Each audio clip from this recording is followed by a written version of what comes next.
আক্কেল দাঁতের যন্ত্রণা কখনো কখনো বেশ ভোগায়। শক্ত কিছু চাবাতে গেলেই ব্যথা হয়ে ওঠে চরমে। ক্রমাগত ব্যথা যদি থাকে তাহলে অবশ্যই চিকিৎসকের শরণাপন্ন হতে হবে। কিন্তু চিকিৎসকের শরণাপন্ন হওয়ার আগ পর্যন্ত বাসায় থেকে যদি ব্যথা থেকে কিছুটা রেহাই পেতে চান তাহলে ঘরোয়া কিছু টোটকা ব্যবহার করা যেতেই পারে।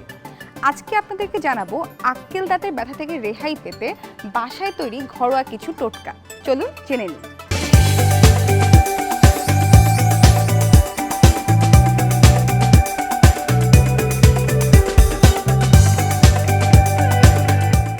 দাঁতের ব্যথায় লবঙ্গ খুবই কার্যকর। মুখের মধ্যে ব্যথার এলাকায় একটি লবঙ্গ দাঁতে চেপে রাখতে পারেন। এই লবঙ্গের রসে সেখানকার সংক্রামক ব্যাকটেরিয়ার মৃত্যু তো হয়ই, একই সঙ্গে ব্যথাও কমবে। এছাড়া ব্যথার জায়গায় লবঙ্গের তেলও লাগিয়ে রাখতে পারেন, এতেও ব্যথা দূর হবে। হালকা গরম পানিতে 1 চিমটি লবণ মিশিয়ে দিনে 3 থেকে 4 বার কুলকুচি করা যেতে পারে। এতে দাঁতের গোড়ায় থাকা ব্যাকটেরিয়া কমবে, ফলে আক্কেল দাঁত যেখানে উঠছে সেই জায়গায় কোনো ধরনের সংক্রমণ থাকলে তা কমে যাবে। এছাড়া এতে মাড়ির ব্যথারও উপশম হয়। নগদের কাছে সব গ্রাহকই প্রিয়, তাই তো সারা দেশে ক্যাশ আউট চার্জ সবচেয়ে কম। আক্কেল দাঁতের ব্যথা সামাল দিতে হলুদের কোনো জুড়ি নেই।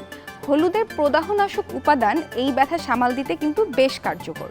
সেই জন্য কিছু হলুদের গুঁড়োর সাথে সামান্য পরিমাণ পানি এবং সেই সাথে কয়েক ফোঁটা নারকেল তেল মিশিয়ে দাঁতের গোড়ায় যেখানে ব্যথা হচ্ছে সেখানে লাগিয়ে রাখুন। কিছুক্ষণ পর রেখে তা গরম পানি দিয়ে মুখটি ধুয়ে ফেলুন। দেখবেন প্রদাহ কিছু হলেও কমেছে। দাঁতের ব্যথা কমানোর উপাদান রয়েছে রসুনের।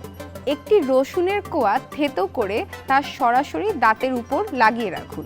এতে করে দাঁতের মাড়ি অল্প বিস্তর জ্বালা করতে পারে, কিন্তু দেখবেন ব্যথা কিছুক্ষণ পরে নিজে নিজেই প্রশমিত হয়ে গেছে। সারাদিনে ঘুরিয়ে ফিরিয়ে ঠান্ডা গরম সেক দেয়া যেতেই পারে। একটি তোয়ালেতে বরফ নিয়ে তা দিয়ে সেক দিলে ব্যথা কমবে, আর গরম সেক দিলে রক্ত চলাচল হবে। এইভাবে ঠান্ডা গরম সেক মিলিয়ে দিলে ব্যথার উপশম অনেক তাড়াতাড়িই হবে। ব্যথা ও প্রদাহ কমাতে প্রাকৃতিক উপাদানগুলোর মধ্যে সবচেয়ে শক্তিশালী হলো পুদিনা পাতা। পুদিনা পাতার রস খেলে উপকার পাওয়া যাবে। আক্কেল দাঁত যেখানে উঠেছে সেখানে অ্যালোভেরা জেল লাগালে প্রশান্তি পাওয়া যায়, এতে মাড়ির লাল ভাবও কমে যাবে। এই ছিল আমাদের আজকের আই টিপস। সঙ্গে ছিলাম আমি পলি কর্মকার। কেমন লাগলো জানাবেন কমেন্ট সেকশনে, আর চোখ রাখবেন ইন্ডিপেন্ডেন্ট ডিজিটালে।